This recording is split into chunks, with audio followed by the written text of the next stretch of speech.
Okay.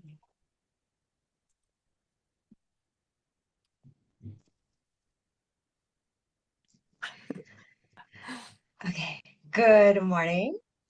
So, I want to say most people aren't exhausted because they're doing too much.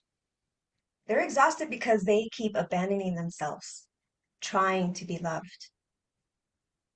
Desire is going to say, I want that life. I want the life. I want it. But devotion says, I'm willing to become the woman who can actually hold it. Hmm. Welcome to the Coming Home to You Sparkcast, where joy is medicine, healing is sacred, and remembrance is your superpower. This space is a sanctuary not for perfection, but for truth. And today's Trinity of Truth conversation feels deeply aligned with where I think so many women are right now, standing at the crossroads between desire and devotion. Because desire is easy to talk about. We all desire peace, connection, love, purpose, freedom, abundance, success. But devotion is going to ask us, who are you becoming in the process? And today's guest is someone who beautifully bridges the space between spiritual wisdom and grounded transformation. Laura Wallof is a transformational coach, spiritual practitioner, and founder of Inner Design Consulting.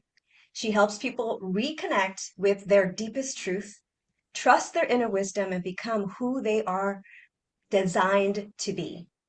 What I love about Laura's work is that it's not just about becoming someone else. It's really about remembering who you already are beneath the noise, conditioning, fear, and performance.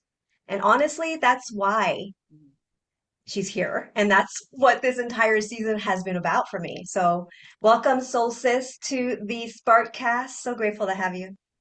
Thank you so much for having me. It's such an honor to be here. You have been such a beautiful firework in my life ever since I met you. So I'm really grateful to collaborate with you and to share this sacred space with you with your beautiful community you've created.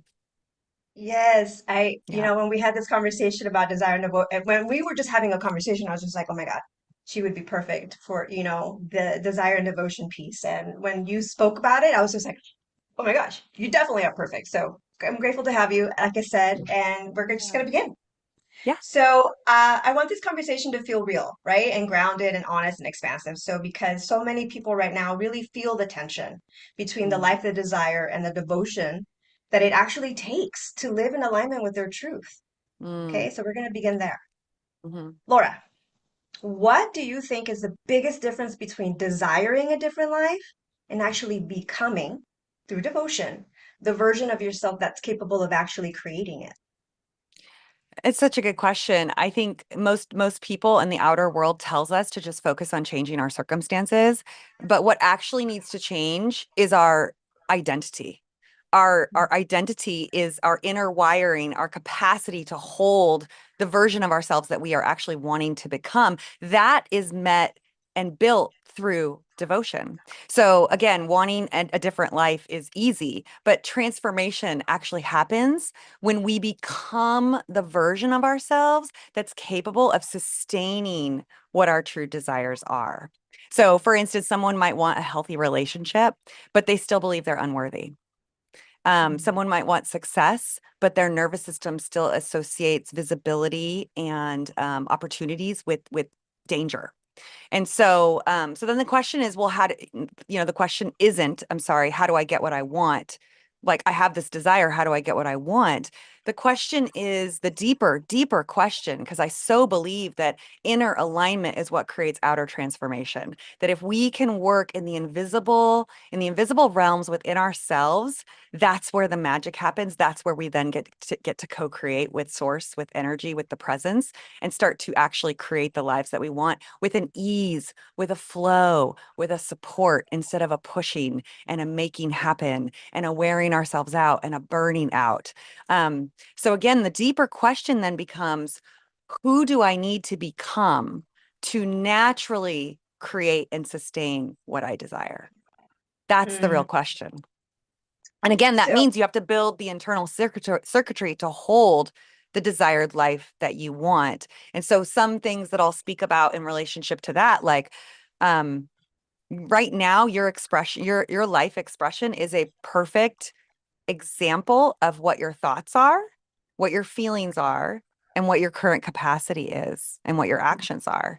So, if you want to grow, you have to start laying down new invisible tracks. You have to start laying down new circuitry, and that starts from the inside. That starts from working in this invisible field. That means choosing higher vibrational thoughts. That means sustaining higher vibrational feelings.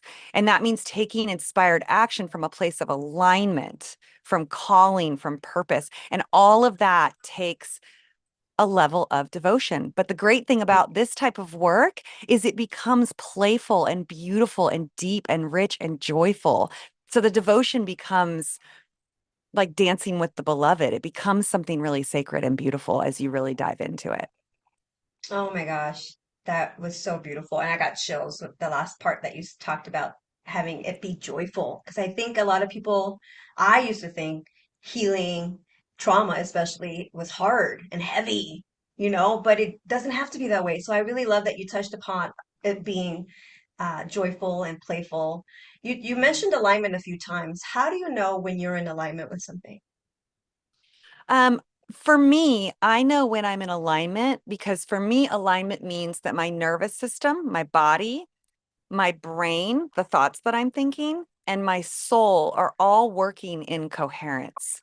They're all feeling, there's a sense of peace, there's a sense of joy, there's a sense of expansiveness. Like to me, whenever I feel constricted or tight or stressed, whenever there's any sort of sense of constriction in my body, in my breath, in my thoughts, it's always the opposite of alignment. It immediately shows me I'm out of what I'm not following what feels good. I'm not living in my authentic truth. I'm not living with an open heart. I'm Mm. retracting. I'm being scared. I'm protecting. I'm in protective mode.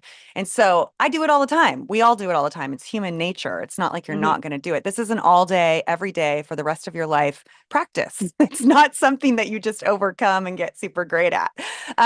But the noticing of it, the noticing of, oh, that didn't feel good. Oh, what could I think? Okay, everything is working together for my good. All right, okay, that feels good. All right, I'm divinely supported. Just as the planets are spinning on their axes without me thinking a thought or lifting a finger, the sun sets and rises every day without me giving any thought or worry. I am supported with that same natural, beautiful, inherent intelligence that is divinely designed to support me. So again, resting, like to me, being in alignment feels like floating on the surface of the ocean versus paddling and trying to Mhm. stay afloat without sinking. The laws are in effect. So in this case, the law of buoyancy is in effect whether you're using it or you're not. And the laws of nature, the laws of the universe are in effect, whether you are using them or you are not. And so, in my mind, expansion feels like openness, availability, receptivity, ease, flow, grace, inspiration, creativity. And how much of the time have I lived my life working from have to, oh my God, it's too much. I'm carrying too much. I'm stressed out. I have to get this done. I have to perform. I have to make this happen. I can't figure this out. What if they find out I don't know? That's, I think, how when our minds are in charge, that's what our lives feel like. So alignment is so imperative. Yes, yes, and that it's so funny because I had a few follow-up questions, but you answered them as you were speaking. I was just like, oh my God, I love it. You just really gave us everything, and I loved the visuals that you gave us about the buoyancy, and then also it's so true. We don't.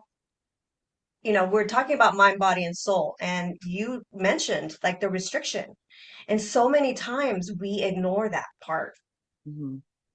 Sometimes we also just abandon ourselves in that moment and we people please, or we say, something that we definitely aren't aligned with. And in a sense, we're keep repeating the same pattern, even though we desire something else. So Yeah, that devotion piece is really about like catching yourself in that moment of going, ooh, I'm feeling something different, or I'm feeling it again, and that familiar feeling, and then just pausing. yeah, Right? I'm hearing you say is pausing and then filling your mind with a knowledge of knowing that you're supported and that you have the answers and that you're divinely, trusted and guided and standing in your alignment, I think is our birthright. And I think a lot of us have, like what you said, we have so much chaos and conflict in our lives because we're living out of alignment. Mm-hmm. Mm-hmm. And and I love Yeah. that you said too about whether or not you're using the laws of nature or not. And I feel like I've said that so many times in my podcast too, where it's just like if you believe it or not, it's true. It's true anyway. Like if you believe that your mind and your thoughts are co-creating your realities, Yeah. you can believe it or not, but it's still true. It doesn't make it mean that it's not happening. Yeah. But so the awareness in this moment that you realize your patterns are not your identity is what I Mm, heard you say. beautiful. Yeah, well Awareness said. is the moment you realize your patterns are not your identity. Yeah. So let's just take a breath and let that land. And I And want to ask the, huh? I want to Oh, expand on that a little bit and okay, say yes. that I love what you said that your patterns are not your identity. So you may have thought that those things were your identity, but you put stock in something that wasn't true. Like you might have thought that you're this consummate professional, or you might have thought that you're this perfectionist, or you might have thought that you're this incredible mother, or you might have thought you're an alcoholic, or whatever it might be, whatever your identities are. We all have so many of them. But alignment is about um coming into the truth of your true spiritual identity, because that is the core truth of all of us, is that we Mhm. have this beautiful deep spiritual identity, and as we come into relationship with that part of ourselves, those other identities somehow fall away and become a lot less important. Not that we don't live into those spaces, but we show up with a presence, a beneficial presence that's so much more expansive and loving and generous and stabilized. Mm, that was beautiful. Wow. I want to ask the audience out there. So, where in your life are you still waiting for external proof instead of just trusting what your soul already knows? Mm, So, we're going to move into the body. And the body is always speaking to us, whispering with wisdom and knowledge. So many women know what they want intellectually, but their nervous system still pulls them back into those old patterns that we were just talking about. So, how do you begin to create safety in the body while becoming the true version of yourself? this is such a great question. Because I think we all know that insight alone doesn't create change. We all know what we should do. We've read the books, we've listened to the podcasts, we've taken the courses, but the body seems to still operate from an old survival blueprint. And I want to just say in my mind that the nervous system's primary job isn't necessarily happiness. It's safety. So it's doing its job, right? And it's doing its job in response to the thoughts that you're thinking and the emotional vibrations that you're creating in your body. So it's literally doing its job and it's showing you what's going on and how to respond to it. My experience in working with the nervous system, I've had to really befriend my body and befriend the nervous system, because I realized that my nervous system sends to get seems to get misaligned and thrown into high gear the minute it interprets any unknown. So if it likes to have familiarity as safety, as comfort. And so it processes anything that isn't familiar as unhealthy and unsafe. Now, that is not the transformational growth journey that I'm on. I am constantly wanting to grow, be more visible, set more boundaries, ask for more, speak my truth, all the things that my body then perceives as a threat when I'm doing it. So for instance, I like to think of it as like a rubber band. Like if I had a rubber band here and I'm pulling the rubber band, that's me growing. This is the rubber band is sort of my comfort zone, my nervous system holding me, but I'm pulling my comfort zone out. I'm extending, I'm growing, I'm learning, I'm trying something new. I'm stepping into my dreams, even if I'm just thinking about it, I'm stepping into my dreams. And so it snaps back oftentimes very quickly. And that's its job. It wants to protect, it wants to keep you safe in this familiar space. You're going out into the unknown, and its job is like, oh my goodness, that's a lot for me. So it snaps you back. The idea is to keep growing enough to the point where you actually snap that rubber band entirely, and this new place becomes your new set point, your new comfort zone, Mm. right? So you have to be with it. And so one of the most powerful practices that I learned, because it takes a lot of repetition to get the nervous system to realize, oh, this is our new comfort zone. Okay, all right, great. We're good here now. You have to make it known enough times so that the unknown feels known. And so for me, one of the most powerful practices in dealing with my nervous system, and I really encourage you all to try this, is to, again, you already alluded to this, is to stay present in the midst of discomfort. In the midst of discomfort, of expansion, stay present. Just like a mother with a child who is tantruming on the supermarket floor. You don't, as a mother, you're not running around screaming back, yelling at the kid, getting down on the floor, throwing a tantrum yourself. No, no, no. You're calm. You kneel down, you whisper loving thoughts to your child. You're helping them regulate, you're helping them soothe, you're helping them come back. You're being a steady, stable force in the midst of a child who's lost balance, right? Think of your nervous system and your body in that same way, that loving regard, that sweetness, that breathing, that grounding, that getting down on the floor, feeling grounded. That is what I'm talking about when I say stay present. I'm not saying don't feel the discomfort, feel the discomfort. Just like when you pass gas, you have to pass gas. You let it come through and it moves through. And it might be a little bit of a stinky fog in a little bit, but once you come through and it clears, you are, you feel relief. You feel settled. And so that is how I want to encourage you to work with and stay with your body, to be with your body. And then also the most important step for me that I really encourage my clients, and my clients love this, is that to remember that your discomfort, your nervous system discomfort, your rubber band that's snapping you back, that's proof that you're growing. It's proof that Mm. you're growing. It's proof that you're stepping out into something greater. So the discomfort is not proof that you're off track. It's proof of your expansion. And so the thing that I guide my clients to do is to celebrate that. Once you've moved through and you've re-regulated and you've brought loving kindness and presence to that part of your body, then to celebrate and say, oh my God, we did it. We're growing. I'm so proud of you. Look how much we're growing. Look how great we're getting. And that's, I think, how we create safety, by teaching the body that expansion and success are safe to hold. And you have to repeat it. You have to repeat it just quite a few times to make the unknown known. Yes, my vocal coach always says you can't go to the gym once and expect to have a six pack. Yeah. You get Yeah. to practice. And it's a new muscle that you're a new thing. What you Yeah. said about familiarity and the unknown and how your nervous system wants the familiar. I often so many times say that your nervous system is always going to choose the familiar hell versus the unfamiliar heaven. Yes. Yes. Because that's, like we're sitting here talking about not wanting this life, but we keep choosing it because our Yeah. nervous system feels safer in that Yeah. danger because it knows how to survive it, right? Yes.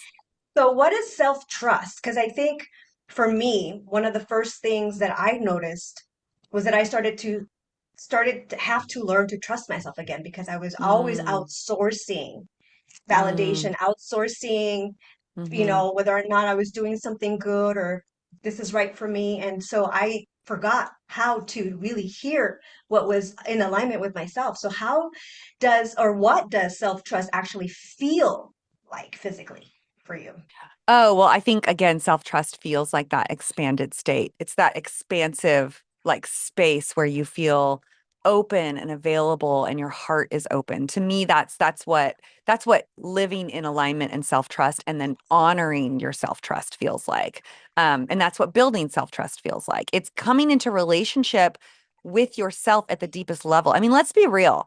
Okay, I'll give an example. I am so good at showing up for people And especially when I'm working for people, I will go above and beyond. I will like do the project times a million and make it super on point. When it comes to me doing something for me or my business, I'll tell myself, oh, you're fine. You don't have to do that. Like it's all right. And that's a perfect example of me misusing self-trust. I'm using in the past, I have used my motivation and my showing up so that I could get aligned, so that I could get validation from others. Mhm. Versus if I make a commitment with myself, showing up for myself is the most important thing. And I've totally reprioritized that. That now is the most important thing is showing up for myself, listening to myself. And honestly, the most beautiful truth that I have fallen in love with in this process is that I follow what feels good.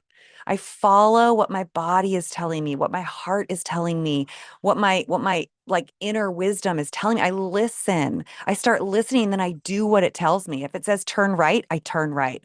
If it says go for a walk in nature, I go for a walk in nature. If it says lay on the floor for 20 minutes, I'm on the floor. Like I start really listening. And that to me is the most beautiful way to number one, create that relationship. And then number two, to start building that self-trust. Hmm. I don't know why I got a little emotional when you shared that because loving yourself. I started falling in love with myself when I Yeah. started to really Yeah. take those moments and trust myself and do the work and because for so many years I felt broken. Mhm. I was like, why am I still repeating the same things? I had this breakthrough, I thought, just like yesterday. And today I'm sitting here doing the same thing, making the same choices. And so for the longest time, I was like, oh my gosh, like healing is for everybody but me. Like I must be broken. And so when I actually recognized because of this podcast last year, interviewing women like you weekly, it showed me something that it's not a one and done. It's truly a journey. Like you said Mhm. earlier in the beginning, it's never ending. You're Yeah. never going to perfect it because you're going to have a new layer to it. And truthfully, I think we die if we stop evolving and growing and expanding Mm. because that's what the universe is doing, and that's what we're meant to be doing as well as soul beings, I believe. Um, Well, I so think that I, one of the universal laws, one of the laws of nature is that the universe is in a constant state of expansion. So yeah. then why would that be any different for us? We are in a constant, ever evolving upward expansion. And I try not to look at it linear. Like, people think that it's a linear expansion, like growth is linear. It is not, it is an upward spiral. It is an Mhm. upward spiral where oftentimes when you're spiraling, you'll come back and you'll have those same bad behaviors and then you'll be great and then you're back at the behavior, but remember you're going upward as you're doing You have it. a And new awareness about it. yes, so to give yourself that grace, like that's so important because we all Oh, go there. grace. Yeah. Grace and forgiveness for myself was Yes. how I was able to actually begin my healing journey. Yeah. Like I actually sat there and had an inner dialogue with myself and gave myself grace and forgiveness for all the ways that I didn't show up in my light and in my truth and the ways that I abandoned myself, and I'm still not getting it right, and that's okay.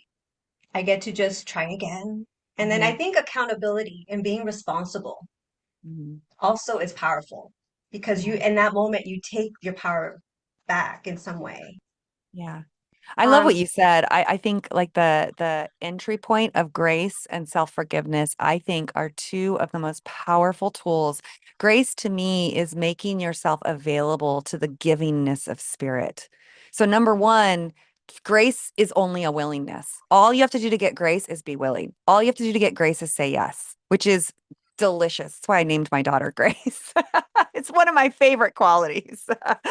But then self-forgiveness as a practice, to me, self-forgiveness and grace are two of the easiest and most daily repeatable practices that we should do every single day. Self-forgiveness to me, so for me, healing is the application of loving to the parts that hurt. That is healing. That's true healing. You can heal anything through this love. And to get to that space of feeling love, you have to forgive what you're judging. You have to forgive it in others and you have to forgive it in yourself. So if you can every night before bed, take nothing away from this podcast except this. Before bed, set an intention for grace in your life and then go back through and forgive yourself for anything that you did that you judged throughout the day. And forgive anybody that you judged. Just forgive. Just forgive. Just let it go. I forgive myself for judging myself for being impatient. I forgive myself for judging myself for not being good enough. I forgive myself for judging myself for not allowing myself to be seen. I forgive myself for judging them as, not being loving, whatever it is. Because now what you're doing, you're opening the heart, you're loosening the crusty judgments, the protective mechanisms that the ego puts up all day to support you, to move through this world. It starts to decrustify that. And then your heart gets to open and soften.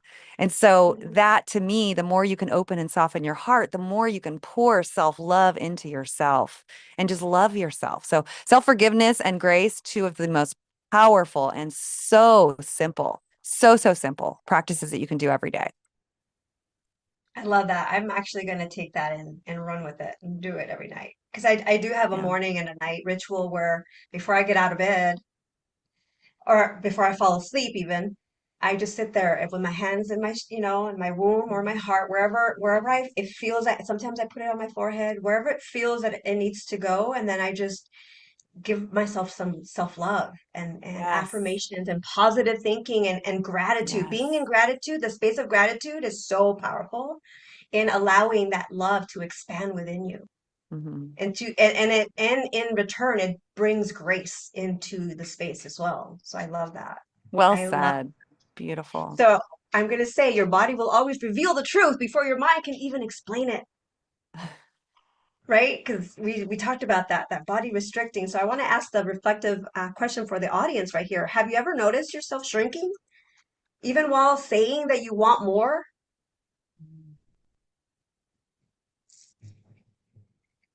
All right, we're going to move to the soul now.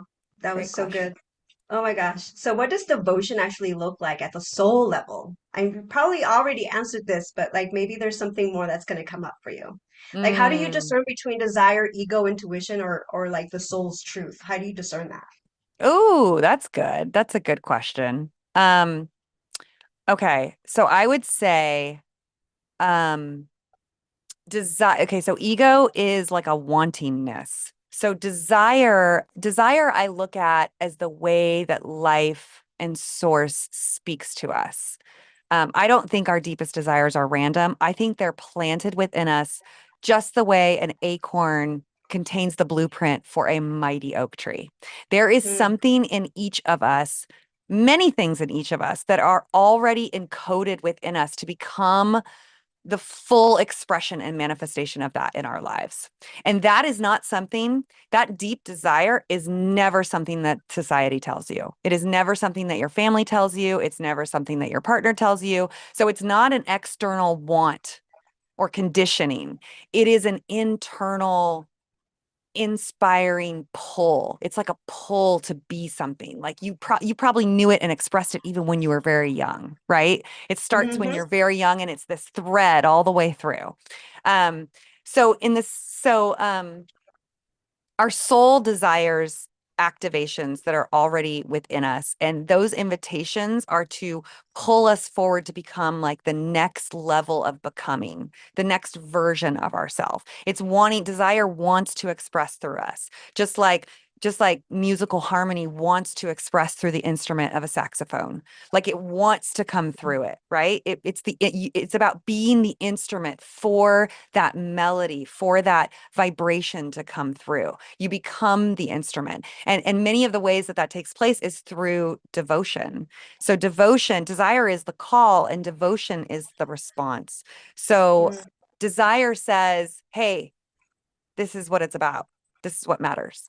And devotion says, "Okay, I'll show up. I'll show up for that." Desire is the blueprint in the acorn, and devotion is the daily watering and the weeding and the making sure there's enough sunshine for the mighty oak to grow. You do not have to make the mighty oak grow. It is already, the impulse is already in you. Your job is to create the conditions, the fertilization, the sunlight, the loving attention for it to grow. How surrendered and beautiful is that?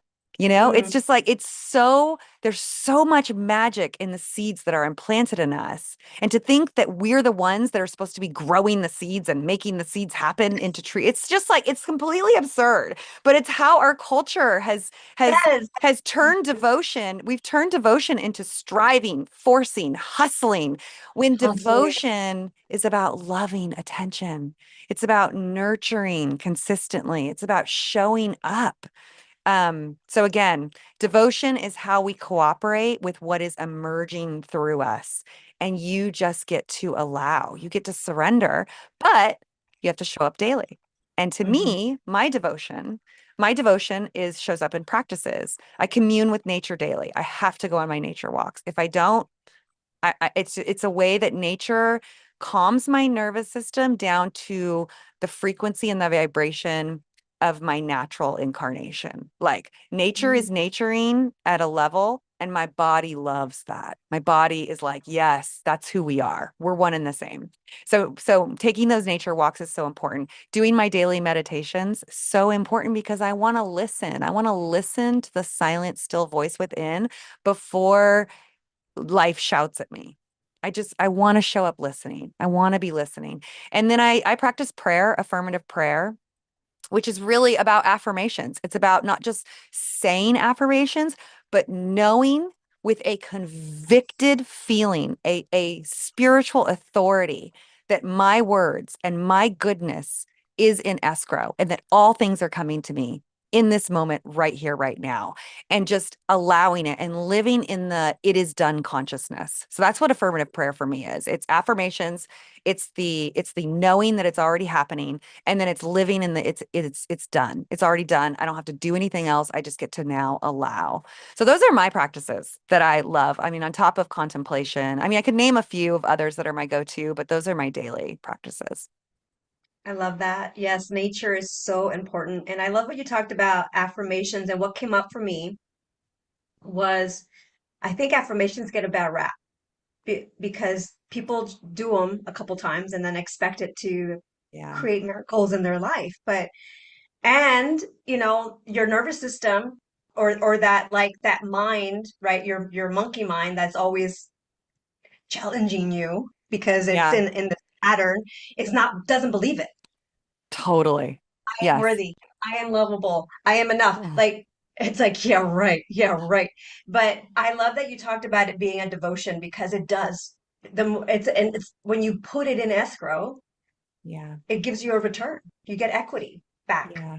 And you, by the way, you're a really great storyteller. I love all your like metaphors and how you paint the picture. It really helps to kind of land the message in a way I haven't heard anyone in my podcast really kind of do it. So it's just so beautiful in how you're finding a way to say the same thing we all say, but in a way that really kind of visually impacts, I think, the listener. Because your soul is not really asking you to become someone else, right? It asks you to stop abandoning who you already are. Hmm. Stop Hmm. abandoning that you are this acorn turning into this Yeah. oak tree. Yeah. And I loved how you painted the picture also as like what the devotion looks like, the watering, the weeding, the sunshine. Yeah. Oh my gosh. I know when I first started, when I was having terrible corporate burnout, years and years ago, my brain was just it I was just my brain was all negative thoughts. It was like a torture chamber. My brain was just attacking me all the time. And I had one of those brains where my impulse was not to attack other people. My impulse was to attack myself. So everybody kind of does it differently. But for me, that's where I went. So it was just like this insane amount of just terrible things I was telling myself because I had given so much in this leadership role year after year after year. I got further and further and further away from myself. And then I just found myself in this garden full of weeds. The whole garden was weed, which was my brain. It was just full of weeds. So I had to daily just pull the weeds of my thoughts, recognize the terrible thought I was thinking, sit with it, acknowledge it, create a space between the thought and the awareness of the thought, and then instead plant a new seed and say the opposite, right? So that took a really long time. I had to pull every single weed and then I had to plant seeds and I had to wait. And just like nature, flowers started to bloom, things started to change. I have an inner garden. I have a beautiful inner garden, but I still have weeds and I still tend to it daily. And I have to work and I have to show up for myself in that way every single day. And the days that I don't, it's okay. There's days that I don't, but it does matter. It matters when I don't. I notice when I don't. I notice when I get Yes, away from myself. that's great. And I think a lot of people sometimes look at coaches or healers or spiritual leaders, and as they just assume, oh, well, they arrived, they got to their destination, but the truth is transformation is ongoing, like we've mentioned multiple times. Can you actually share a moment where your life challenged you to actually practice the very thing you teach, and like what did that moment reveal to you? Yeah, I mean, that's all day, you guys. I have stuff all day. Let me Same. just, yeah, it's all the time. I mean, let me just start and say that the reason that I started coaching was because I needed someone who was 10 steps ahead of me. I didn't need Mhm. someone who was enlightened. I didn't need someone who was so far ahead of me that what they said to me didn't even land. I needed someone who was just a little bit ahead of me on the path so that they could help me collapse time and take their learning so that I could use it. So I've used coaches and transformational teachers and practitioners and therapists like for 30 years. I mean, I just know the value of having people that are just far enough ahead of you that can support you. So I didn't start my coaching business as as I'm someone who is better. I started my coaching business as I want to be the person that can help me 5 years ago. I want to Mhm. be the person that can help the person who is me 5 years ago, maybe 10 years ago. Like I know what I know, and I want to share and give the gifts of what I know if it can help people and if it can support people, because I know I've been on the other end and I've received so much support and encouragement. So absolutely, there's no way that growth and transformation doesn't knock me to my knees constantly. I have a daughter with an extreme medical condition. She has multiple brain tumors and seizures, and we just had a brain tumor removed even just this last October. I mean, I know what it is to be on my knees. I know what it is to fall apart. I know what it is to fully experience pain beyond pain. And I also know that every time I break open and surrender catches me and a presence catches me and something holds me that's greater than myself and it pulls me forward and I rise at the other end with a more expansive truth, a more expansive knowing, a more expansive being that I didn't have before. So the gifts are like so much greater on the other end. So again, life is not about not having suffering and pain. Suffering and pain is how we grow. It's the process of growth. It's the growth process. It's how we are. My journey is like, how can we be with ourselves as we go through the pain of life? Because suffering is optional. Pain is not optional, but suffering is optional. Mhm. Suffering is the terrible story you tell yourself about the pain. Like if you stub your Constantly, toe, over and over again. yeah. So if you Yeah. stub your toe and you have pain, absolutely. We all have pain. But are you like cursing at yourself? Are you pissed at the person who knocked you into the like that's the suffering. That's the suffering. And that's where I think most people get caught up. And that's the work. That's the work right there. Yeah. So Yeah. what would you say to someone currently in the middle of their own breakdown? What would you say to them? Oh my gosh, I love breakdowns because I think breakdowns, what immediately follows a breakdown is a breakthrough. The That breakthrough. they Yes. always go hand in hand.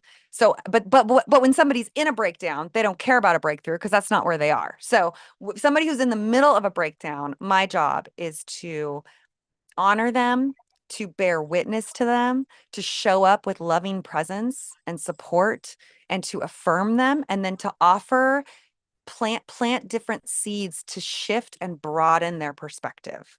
So if I can Mm. help broaden your perspective, if it's all perspective, if you can open up a little bit more, you can see, oh, maybe this is working for me, or oh, maybe that person wasn't so awful, or oh, maybe that story wasn't exactly what I thought. So it's about kind of again, decrustifying the protective mechanisms that are trying to keep us safe.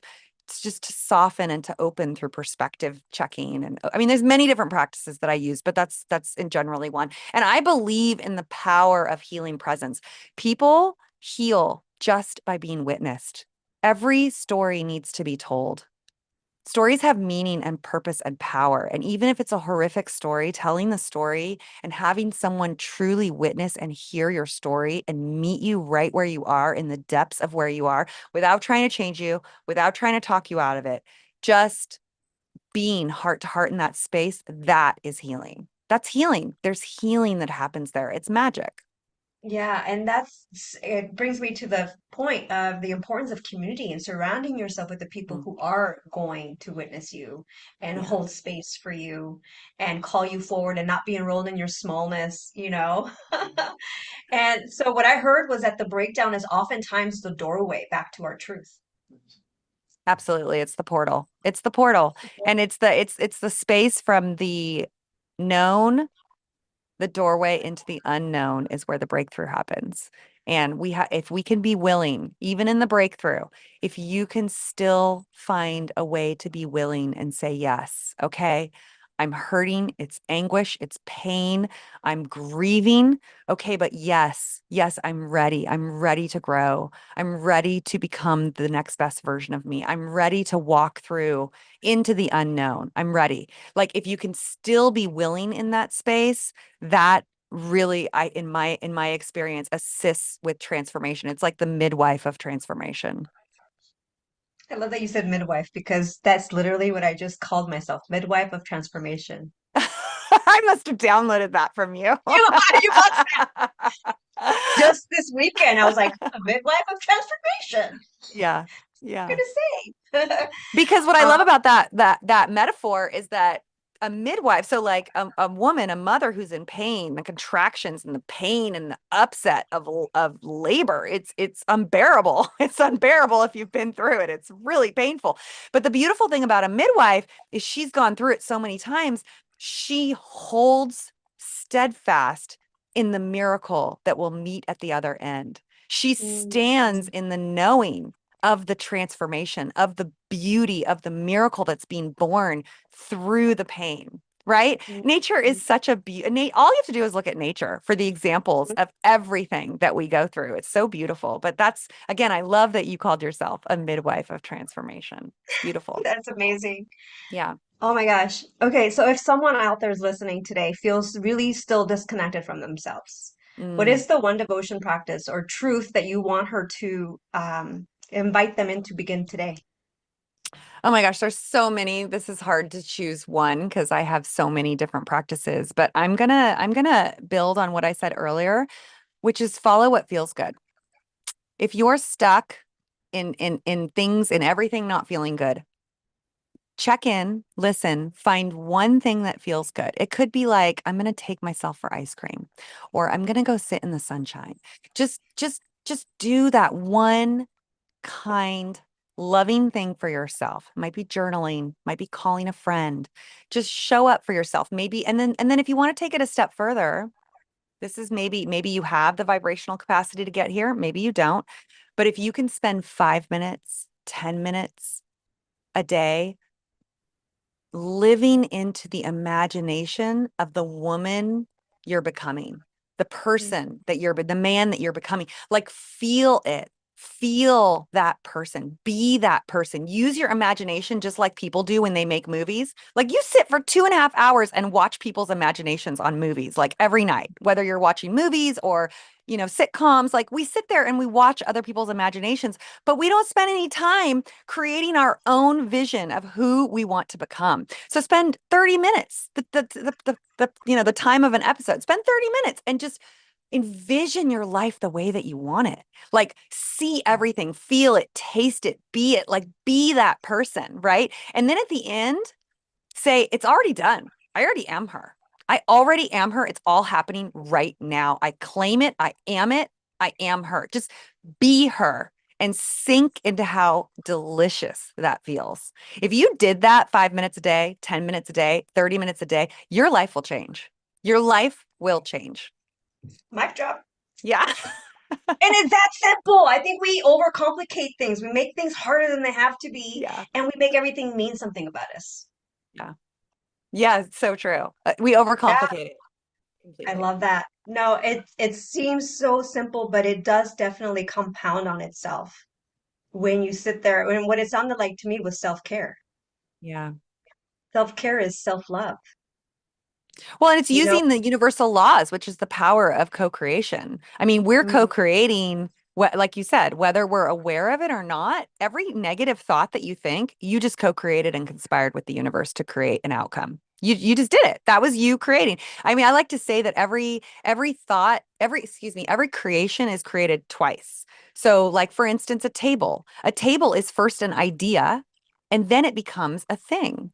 Everything is created twice. There's nothing in this material physical world that was not created twice. First in the mental, spiritual, creative realm.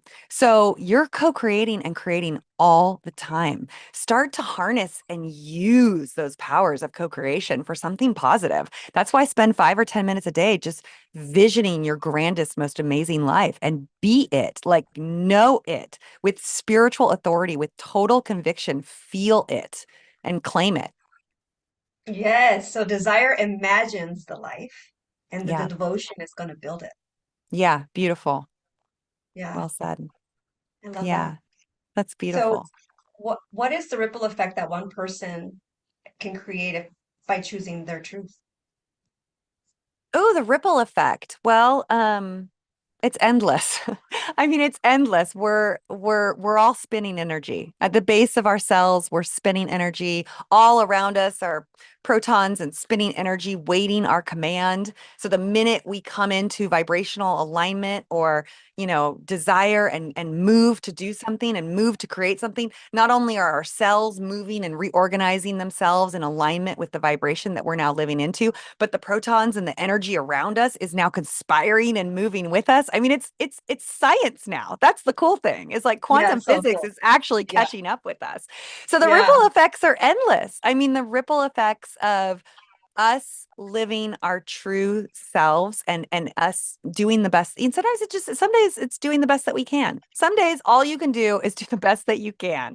And some days that's enough. And that's enough. And the ripple effect of living in love, of living from an open heart is endless. It is the most supreme power in the universe.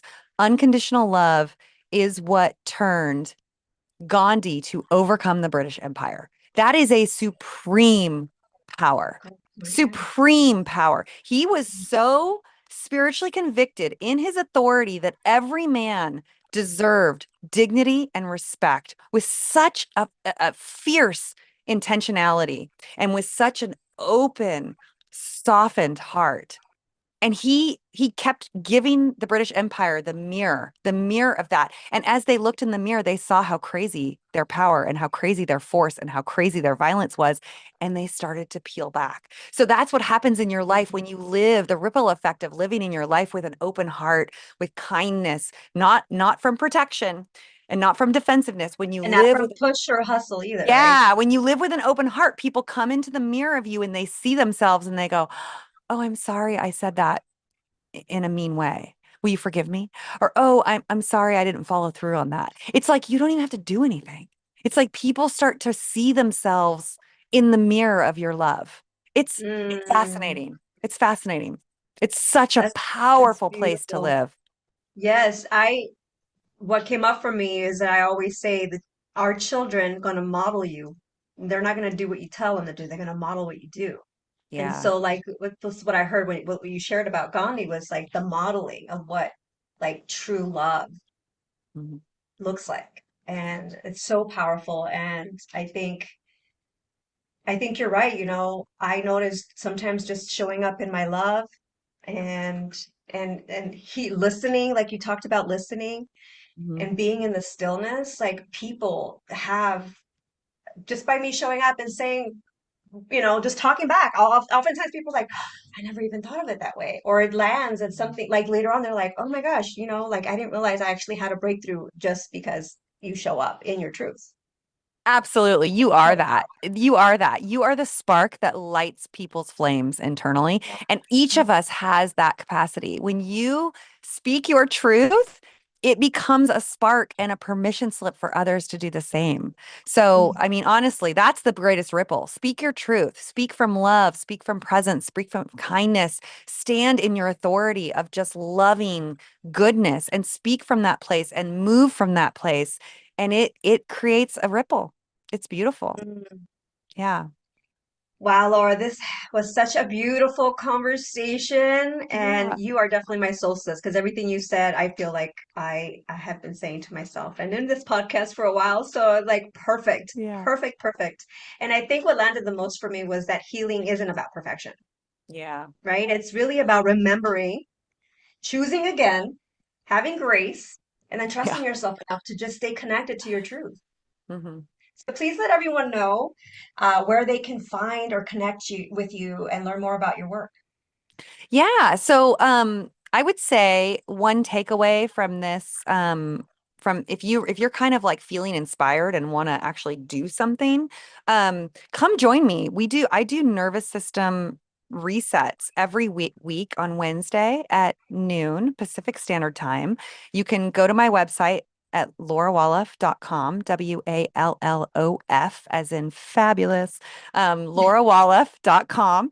And you can sign up for the midweek centerings. They're free to sign up and join us, and we can recenter your nervous system and reconnect. And then you can also sign up for a free discovery call if you want to go a little bit deeper and you want to do some work with me and just discover. Some of the maybe the topics that we talked about, or if you're really feeling called to take it to the next level, I'd love to hear from you and connect with you. Again, you can do that at laurawallof.com. Yes, and I'll have all her links on the show notes for anybody who is watching or listening to the audio. Um, Amazing. Thank you so much for Thank you so much. who you be in the world. You really are a light, Yeah. and I'm so grateful that I got to meet you and that you are now my soul sis for life. Yes. And thank So you for the work that you're doing and showing up in your full authenticity and all the beautiful. I mean, you really are a master creator. I love how you are constantly creating and you're creating spaces for like-minded individuals and community members to come together. And that is so sacred. So thank you so much for that. thank you. Yeah. Well, if this conversation sparked something within you, if you felt seen, heard, maybe simply remembering who you are, please share this episode with someone who needs the reminder that she is not alone and that healing is possible for her too.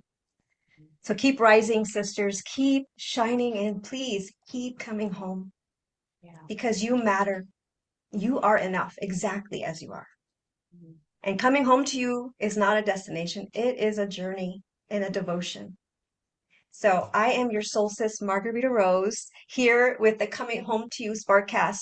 I'll see you next week, same time, same Soul Spark channel. Bye.